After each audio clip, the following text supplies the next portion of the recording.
بس گلے لگائیں جی، گلے لگائیں، گلے لگائیں، ایک بار گلے لگائیں ایسے.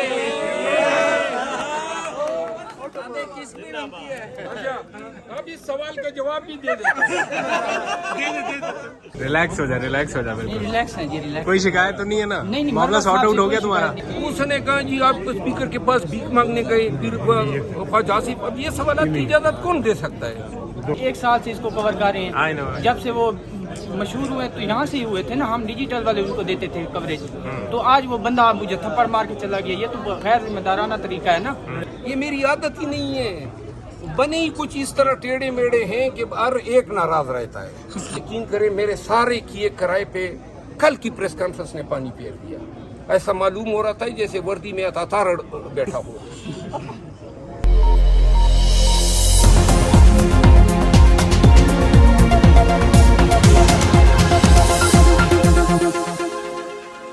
کیا ہوا تھا؟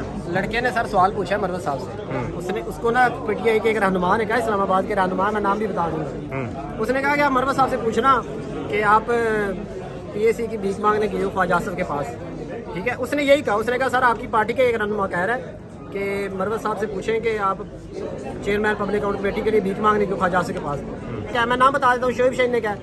شعیب شہین نے اس سے کہا تھا کہ یہ پوچھو، تو شعیب شہین سے کہو کہ اپنے الفاظ درست کریں. آپ اس لڑکے کو مار رہے ہو. ٹھیک ہے، تو اپنی پارٹی کے جو اختلافات ہیں اس کو آپ لڑکوں پہ غصہ نکال رہے ہو. تو یہ تھوڑا سا ہوا ہے. ابھی دیکھتے ہیں، وہ بندہ جس نے مارا تھا وہ بھاگ گیا ہے. ابھی دیکھتے ہیں، اگر وہ معذرت کرتا ہے ٹھیک ہے، نہیں تو پھر ہم ان کا بائیکاٹ کریں گے. ہمارے پاس یہی آپشن ہے. کہ آپ کے ساتھ کوئی بھی اگر کرتا ہوں اس کی طرف سے. وقاص بھائی دیکھیں وقاص بھائی، بات یہ ہے، مجھے کسی نے کہا تھا وقاص نے، میری بات آپ نے بولو غلط. میری بات سنیں نا. سنیں. اچھا ٹھیک ہے، مجھے کسی نے کہا کہ وقاص نے مارا. گیا تھا اس کے پاس، میں بھی سامنے تھا. سر جی میں دوبارہ کرنے کو تیار ہوں. بھائی آپ سر پہ ہاتھ رکھیں.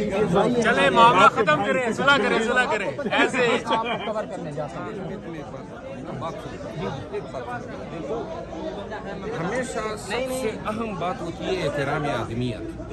ہمیشہ الفاظ میں کسی سے بھی بات کرو احترام کا ایلیمنٹ نہ جانے دیں. دیکھو نا، یہ سارے آپ کے بھائی ہیں اور آپ سب کو کبھی بھی میں نے مایوس کیا ہے. پورے 1 سال میں جب آپ لوگوں نے مجھے روکا ہے میں آپ کے لیے روکا ہوں. چلے بس ختم کریں میں نے جی. احترام میں کوئی کمی کی؟ میں دوبارہ آپ سے بس گلے لگائیں جی، گلے لگائیں، گلے لگائیں، ایک بار گلے لگائیں ایسے.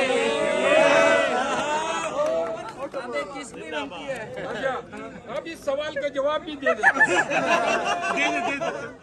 سگریٹ پھینک دیں. سر کیا آپ نے خفیہ مذاکرات کیے تھے؟ یہی بات کر رہے تھے. ہاں، جو سوال اس نے کیا تھا نا، خواجہ آصف صاحب جو تھے ان سے ملاقات جو ہے سویرا ہوئی. اور جب ملے تو میں نے کہا حضرت آپ کو کوٹ کیا جاتا ہے کیا؟ آپ کو آپ کی پارٹی نے کہا ہے؟ انہوں نے کہا نہیں، میں نے بھی ایسی کوئی مطلب نہ بات کی ہے نہ مجھے کسی نے کہا ہے. تو یہ اس کو آپ بھیک سمجھتے ہیں، کچھ بھی سمجھتے ہیں. یہ وضاحت ہم نے مانگی تھی. تو یہ میں آپ کے سوال کا جواب. کوئی بھی کسی قسم کے آپ کے خفیہ مذاکرات کسی جگہ نہیں ہوئے، یہ بات کہہ رہے ہیں نا آپ. میں خفیہ مذاکرات پہ میں آپ کو بتاؤں کہ میں آج بھی ان کو ایکسیپٹیبل نہیں تھا. اگر یہ میرا نام دے دیتے پھر بھی نہیں ہونا تھا. لیکن اصل چیز تھی بے توقیری، کہ اپنی پارٹی سے تو بے توقیری نہ ہونا. اصل مسئلہ یہ تھا. انہوں نے دیکھو، میں کس سے خفیہ مذاکرات کروں؟ میری بات کوئی بتا دینا. میں واحد آدمی ہوں پی ٹی آئی میں جو کسی پارٹی کو قبول نہیں ہوں، کسی حکومت کو قبول نہیں ہوں، کیونکہ کسی میں کسی کی کوئی کسر چھوڑی ہی نہیں ہے.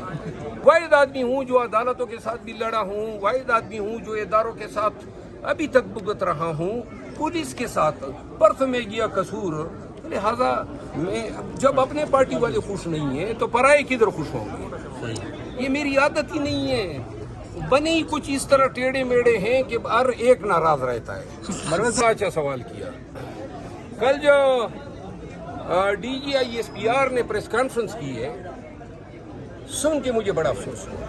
میں وہ ڈی ٹی آئی کا واحد شخص تھا جس نے فوج، پاک فوج زندہ باد کے نعرے لگائے کنونشنوں میں، شہدائے پاک فوج زندہ باد کے نعرے لگائے، کیونکہ خان بھی یہی چاہتا ہے اور پارٹی میں بہت سارے ہمارے لیڈر یہ چاہتے ہیں کہ ہم فوج کو اون کریں، کوئی منافرت نہ ہو، کوئی تنفر نہ ہو.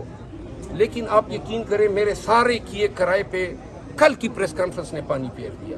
ایسا معلوم ہو رہا تھا جیسے وردی میں اتاتار بیٹھا ہو. یہ کس طرح کی زبان تھی اتنے سینئر لیول پہ، اور سب جھوٹ پہ مبنی تھا. یہ پاکستانی عوام جو ہیں یہ کوئی گھاس تو نہیں کھاتی ہیں جو نہیں سمجھتی ہیں کہ کیا بول رہے، اور جو یہ فگرز بتا رہے تھے. پاکستان تحریک انصاف ملک کی سالمیت، ملک کی وحدانیت اور اب الوطنی کے حوالے سے پاکستان کی تمام سیاسی پارٹیوں سے ایک نمبر اعلیٰ و ارفع مقام رکھتی ہے.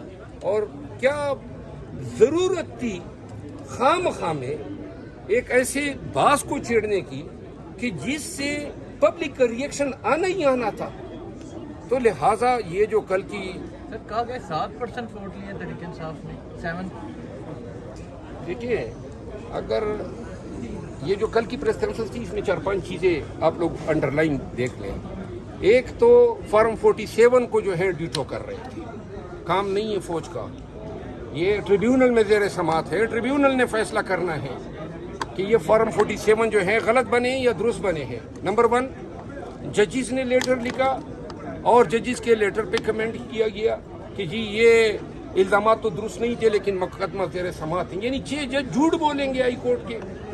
پھر جو ہے کہا گیا کہ انتشاری پارٹی. یہ کس طرح کے الفاظ ہیں؟ اس پارٹی کے 92 سے زیادہ تو فارم 47 کے نتیجے کے بعد MNAs بیٹھے ہوئے ہیں. 4 اسمبلیوں میں اس کے MPs بیٹھے ہوئے ہیں. یہ تمام پارلیمنٹیرین کی توہین ہے. ہم وہ لوگ ہیں جو پاکستان کے لیے جان قربان کرنے کو تیار ہیں. ہمیں کیوں اس طرح دھتکارا جا رہا ہے؟ اور یہ باتیں ان سے کہلوانے کی کیا ضرورت ہے؟ تھاتھارڈ صاحب کو کہہ دیتے نا، وہ آ کے یہ بیانات دے جاتا. لیکن ان سے ہمیں توقع نہیں تھی. پھر وہ بتا رہے تھے بہت ساری چیزیں مانگنے کے لیے بھی کہا کہ عمران کہ جی ہم معافی مانگے. معافی تو آپ کی بنتی ہے کہ مانگے، ہماری تو نہیں بنتی ہے. ہم کس چیز کی معافی مانگے؟ ابھی تک جیلوں میں ہمارا لیڈر پڑا ہوا ہے اور معافی بھی ہم مانگے.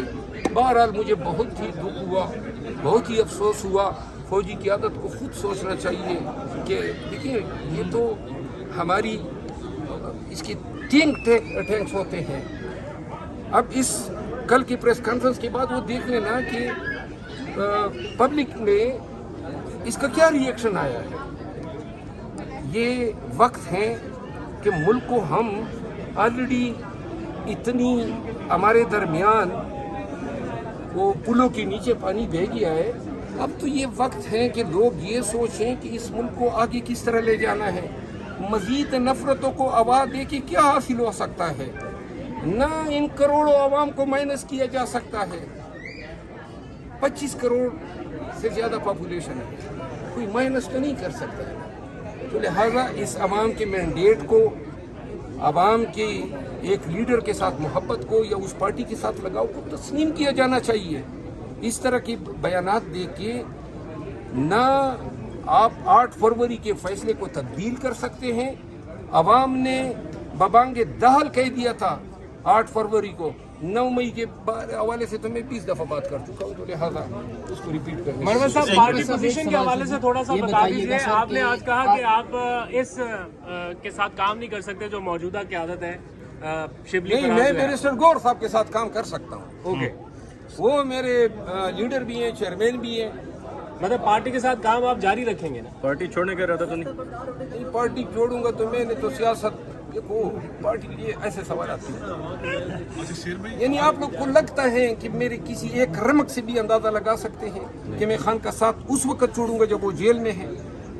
جب تک خان خود دھتکاریں گے نہیں، ہم خان کو چھوڑنے والے نہیں.